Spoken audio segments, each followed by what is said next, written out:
असल में हम देखें तो इंदौर जो था वो बागों और बगीचों का शहर था। बागों और बगीचों में हम बात करें बख्शी बाग, छतरी बाग, लाल बाग, मानिक बाग, केसर बाग, चिमन बाग, यहाँ सिर्फ बाग ही बाग थे। बाग फलों के भी थे, फूलों के भी थे। असल में लाल बाग जो बना है, इमारत बाद में बनी, वहाँ बाग था लाल गुलाबों का। तो ये जो शहर था ये बड़ा खूबसूरत हुआ करता था। यहाँ बाग बगीचे थे, तालाब थे। हाँ, अभी आप देखेंगे खाती वाला टैंक, खाती वाला टैंक, असल में टैंक मीन्स तालाब। तो वहाँ तालाब हुआ करता था, बड़ा तालाब था। उसके पास में जो है वो जमींदार टैंक था, जमींदार का तालाब था। तो वो तालाब धीरे धीरे खत्म हो गए, बाग धीरे धीरे खत्म हो गए, चरिंदे उड़ गए, परिंदे उड़ गए। हमने अपने एक कंक्रीट का जंगल बिछाने लगे, हम नाम रह गए, हम बड़े स्मार्ट हो गए। एक्चुअली जो कूल था, जो इंदौर की जो कैफियत है वो लोगों को जज्ब कर लेती है। बाहर के लोग यहाँ बसे, उन्होंने बहुत उन्नति की, बहुत संपन्न बने। वो इंदौर की कैफियत जमीन में, यहाँ की माटी में, कि वो जज्ब कर लेती है और उनको काफी बढ़ावा मिला। हम बात करें इंदौर के अंदर बड़े नामों के पीछे हिस्ट्री रही है। एक नाम है अफ्रीकन इंदौर में, वो है जंजीर वाला चौराहा। अब वहाँ लोग जंजीर के नाम से उसको जानते हैं कि जंजीर कुछ होगी, हालांकि वह जंजीर नहीं थी, वह नवाब जंजीरा रहते थे।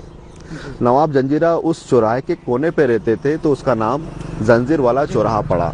उनको चीते पालने का बड़ा शौक था, वो डॉग्स की जगह चीते उनके घर में पले हुए थे, लोग उसको देखने जाया करते थे। तो उसके नाम की स्टोरी कि जंजीबारा जो जगह है ये अफ्रीकन जगह है, और नवाब जंजीरा अफ्रीका से आए थे हिंदुस्तान, और वो आके बस गए बॉम्बे के पास में। एक जगह है जंजीरा जहाँ पर वो किला है, कैसल है। फिर वहाँ से वो माइग्रेट करके इंदौर आए, और इंदौर में 5 साल तक लैंटन होटल में किराए से रहे। तो लोगों ने कहा कि आप जो है यहाँ कुछ लेते क्यों नहीं, तो उन्होंने फिर एक वो प्लॉट लिया, वहाँ कोठी ली, और उसका नाम जो है जंजीर वाला चौराहा कहलाया। उनके नाम पे वो जगह कहलाई। इसी तरह से हम परदेसीपुरा देखें, परदेसीपुरा इंदौर की कॉटन मिल्स में लोग परदेश से आके, जो मजदूर थे, जो कुली थे, वो बस गए, बाहरी लोग बस गए, और एक एरिया बसा। तो हम लोग कहते थे कि परदेश के लोग वहां रहते हैं, परदेश के लोग रहते हैं, और परदेश के लोगों से वो डाइवर्ट होते होते परदेसीपुरा कहलाया। ऐसे हम बात करें शेरपुर, लोग सिरपुर, एक्चुअली वो सिरपुर है। हाँ, पुराने जो मेजरमेंट होते थे वो 1 हाथ 3 बिलास 4 कदम, हम पुरानी रजिस्ट्री देखें तो वो बॉडी के माप से होते थे। एक पर्टिकुलर वेट एंड मेजरमेंट का सिस्टम नहीं बना था। तो जब महाराजा होलकर ने इसकी गहराई खुदवाई कि तालाब को थोड़ा गहरा किया जाए, तो वो सिरपुर हो गया, सिर से पुर इतनी गहराई हो गई, और उसका नाम सिरपुर पड़ा। बाद में लोग उसको सैरपुर कहने लगे। तो ऐसे बहुत सारे नाम हैं इंदौर के पीछे कि उनकी अपनी हाथी पाला की बात। हाँ, वहाँ पर हाथी, होलकर रियासत के हाथी जो है नहाया करते थे, पाले जाते थे। ऊँट खाना, रियासत के ऊँट बांधे जाते थे।